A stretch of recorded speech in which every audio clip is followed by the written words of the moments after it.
достар, мен YouTube каналыма қош келдіңіздер. Бүгін сіздерге Түркия және Түркияда тегін білім алу туралы айтып өтетін боламын. Білесіздер, мен Түркияда магистратура білімімді аяқтап, қазіргі таңда Қазақстанда ағылшын тілі мұғалімі болып жұмыс атқарудамын. Жалпы Түркия туралы бүгін осы видеода сіздерге толық айтып өтетін боламын. Қазіргі таңда Түркияда Түркия стипендиялары бағдарламасына құжат тапсыру жүріп жатыр. Сол бағдарлама туралы да толығымен айтатын боламын. Түркия туралы алдымен сіздерге айтып өтейін. Түркия бұл ресми атауы Түркия Республикасы Азия мен Европа құрлықтарының бойында орналасқан мемлекет. Жер көлемі бойынша әлемде 37-ші орынды алып жатыр. Халық саны 81 миллион жуыққа халық саны бар. Тәуелсіздігін 1923 жылы алған, астанасы Анкара қаласы. Кіші Азия түбегінде орналасқан, жан-жағын Қара теңіз, жерорта, Эгей және Мәрмәр теңіздері қоршап жатыр. Шекаралас елдері шығысында Грузия, Азербайжан, Иран, Армения, ал батысында Болгария, Грекия, оңтүстігінде Ирак және Сирия елдерімен шекаралас. Түркия дүниенің екі бөлігінде орналасқан мемлекет. Жерінің 97% Азия құрлығында, 3% Европа құрлығында жатыр. Жағрафиялық орнының ерекшелігі осы Европа мен Азия құрлығының ортасында орналасқандығында болып саналады. Босфор бұғазының үстінде салынған көпір Азия мен Европа құрлығын бірін-біріне қосып отырған жалғыз көпір болып саналады. Бұл көпір 1973 жылы қазан айының 30-ында Түркия Республикасының 50 жылдық құрметіне салынған. Ұзындығы 1074 метр, биіктігі 64 метр болып саналады. Оның құрылысында түріктермен қатар немістер, ағылшындар және жапондықтар құрылысында жұмыс атқарған. Қазіргі таңда бұл көпір Түркияның символы іспеттес болып саналады. Түркияның Анадолы деп аталатын бөлігі Азия құрлығында жатса, ал қалған бөлігі Европаның Босфор түбегінде орналасқан. Осы Босфор бұғазының жағалауында Түркияның ең ірі сауда орталығы, әлемнің ең керемет қалаларының бірі Стамбул қаласы орналасқан. Стамбул бұл екі құрлықты Азия мен Европаны бір-біріне қосып жатқан әлемдегі жалғыз қала деп атауға болады. Жалпы Стамбул қаласы 3 империяның астанасы болды. Олар Осман, Византия және Рим империяларының астанасы болып келді. Сонымен қатар Түркияның Стамбулдан басқа ең ірі қалаларының бірі ол Измир, Анкара, Бурса және Газиантеп, Анталия, Коня қалалары Түркияның ең ірі қалалары болып саналады.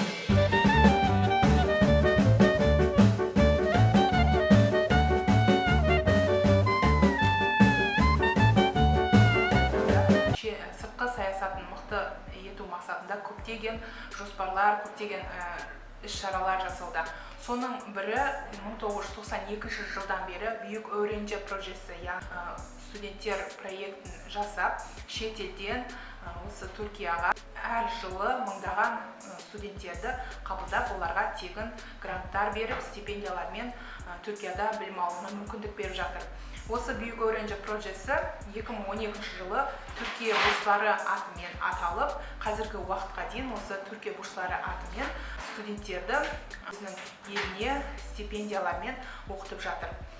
2012 жылдан бері Түркия бурслары өзінің еліне әр елден көптеген мыңдаған студенттерді қабылдап, олар тегін ұшақ билетін, стипендиясын, жатақханасына дейін тегін еткізіп, білім беріп жатыр. 2012 жылы Түркия бурсларына 42 мыңға жуық студент құжат тапсырса, бұл 2022 жылы 175 мыңға дейін шыққан. Яғни 2022 жылы 175 мыңға жуық шетелдік студенттер осы бағдарламаға құжат тапсырыпты. Жалпы қазіргі таңда Түркияда білім алып жатқан шетелдік студенттердің саны 260 мыңға жуық екен. Олар Түркияның түкпір-түкпірінде білім алып жатыр. Оның ішінде 185 мыңға жуығы бакалавр, 30 мыңға жуығы магистр және 10 мыңға жуығы докторант бағдарламасында білім алуда. Түркияның бұл шетелдік студенттерді өзінің еліне тегін алып келіп, стипендия беріп, ұшақ билетіне дейін алып беріп, оларды жатақханамен қамтамасыз етудің негізгі мақсаты осы сыртқы саясатын нығайту, яғни әр елмен өзінің сыртқы саясатын күшейту мақсатында. Себебі әрбір студент, әрбір шетелдік студент екі ел арасындағы көпір болып саналады. Яғни екі елді саяси мәдени жағынан бір-біріне байланыстырып тұратын көпір іспеттес болып саналады. Енді қазақстандық студенттерге келетін болсақ, жалпы Қазақстанда студенттерге, білім алушы жастарға шетелде білім алуға, қалаған жерінде, қалаған мамандықта ақылы түрде грант, стипендиямен білім алу біздің қазақстандық студенттер, Қазақстан азаматтары бұған құқылы. Таңда біздің қазақстандық студенттерге ең ірі бағдарлама ол болашақ бағдарламасы арқылы тегін білім ала аласыз, және сонымен қатар басқа елдердің өзінің ішіндегі бағдарламалармен білім алуға мүмкіндігіңіз бар. Ал егер Түркияда білім алуыңыз келсе, осы Түркия бурсларына сіз өзіңіздің құжатыңызды тапсыра аласыз.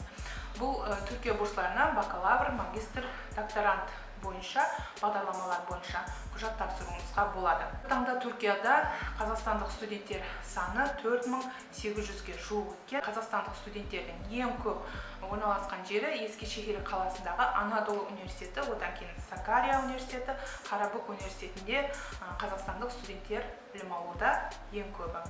Қазақстандық студенттердің 3700-ге жуығы бакалавр бағдарламасында білім алып жатса, 430-ға жуығы магистр және 299-ға жуығы докторант бағдарламасында білім алуда. 2021 жылы бұл студенттердің 102-сі бакалавр бағдарламасынан, 60-ға жуығы магистрдан және 27-ге жуығы докторант бағдарламасынан, жалпы 199 студент Түркиядан өзінің оқуын тамамдап дипломдарын алған екен. Түркия бурсларының сіздерге ұсынатын мүмкіндіктері туралы айтып өтейін. Сізге университетте тегін білім алуға 1 жылдық түрік тілін үйренуге жатақханамен қамтамасыз етеді. Келу-кету ұшақ билетіңізді алады. Медициналық сақтандыруыңызды ай сайын сіздерге белгілі бір мөлшерде стипендиямен қамтамасыз етеді. Стипендиясының құнын айтатын болсам, бакалавр дәрежесінде білім алатындарға 1000 түрік лирасы, магистрмен білім алатындарға 1400 түрік лирасы, докторантпен білім алатындарға 1800 түрік лирасын ай сайын қамтамасыз етіп отырады. Түркия бурсларына құжат тапсырудың өзіндік критерийлері бар. Ол критерийлерге сіз сай болуыңыз керек.